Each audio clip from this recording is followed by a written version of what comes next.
Good evening, everyone. My name is Jonathan Gach, pronounced like Bach, the composer. I'm a licensed home inspector and certified home performance consultant. But what that really means is that I love houses. I love houses so much that as soon as I could, I went to work for the biggest house I could find. With the responsibility of bringing together sustainability efforts across the estate, in the 7 years I worked at Biltmore, what I learned is that sustainability has a lot to do with adapting to change. My family's lived in Asheville for 7 generations. While it can be hard to keep up with the changes in this town, change is life's only constant. I ask myself often how life is so good here. There are a lot of good answers to this question. One of them is that my ancestors just found the right place to settle. While some of my family move away, most of them end up moving back. I rarely leave, but when I do, I go to the extreme. What I actually enjoy most about leaving Asheville is coming back, because when I do, I have a renewed appreciation for what I had been taking for granted. The problem is that when I return, several things will have changed. With the benefit of having deep roots and a lifetime to observe my hometown, I've developed a passion for understanding strategies that can be helpful in adapting. As I continued exploring sustainability at Biltmore, I attended UNCA to study the connection between change and sustainability. Through coursework in environmental studies, business, and economics, I discovered that sustainability, in terms of adapting, has a lot to do with managing the rate of change. At times, my curiosities about change overwhelmed me with so many possibilities that I told my dad, who's over there, that I wanted to become a professional jack of all trades. You know what he said?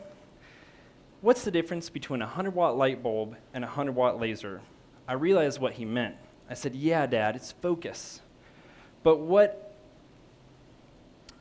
Because of what he said, I did get focused, but like a laser pointed at a disco ball. By trying to learn everything I can about houses, today my growing knowledge of home comfort, durability, and safety has allowed me to earn a living doing what I love. They call it building science, but some say it's more like an art, because no house is the same, no solution is the same. Fundamentally, it has to do with managing heat and moisture pathways.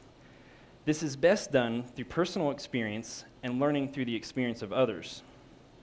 So when I found out that a 1,000 square foot house my parents bought in Asheville in 1982, the one over there, was for $15,000, was sold recently for $240,000, and Zillow's estimate today is for $325,000, my wife and I decided to buy a house in Saluda.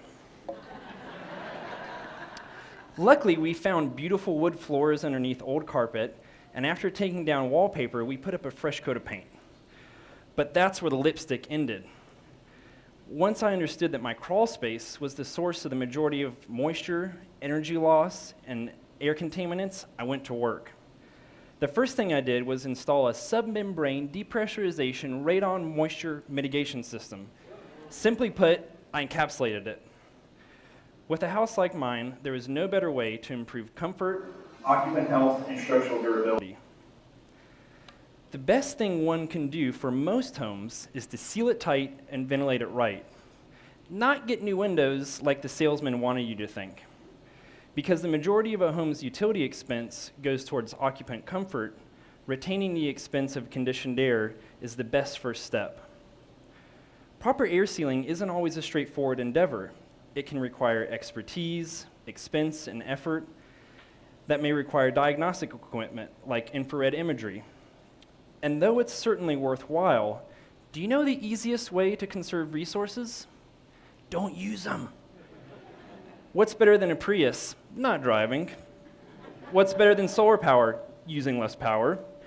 It's obvious to do things like turn off lights, but it may not be obvious to adjust your water heater temperature, your thermostat, or wash your clothes with cold water. Homes that perform well aren't just comfortable, healthy, and durable, They're easy to use. I started thinking about bathrooms at a young age. Yes, that's me. So my yet-to-be-built bathroom will be designed like a bucket. Because every surface is waterproof, it will be easy to bathe in, spray down for cleaning, and even wheelchair accessible. Discovering that our community's need for more electricity comes primarily from residential heating on the coldest winter mornings, I work with a program that identifies income-qualified households with the highest energy use per square foot to provide them free energy upgrades. This is a picture of one of my program's clients.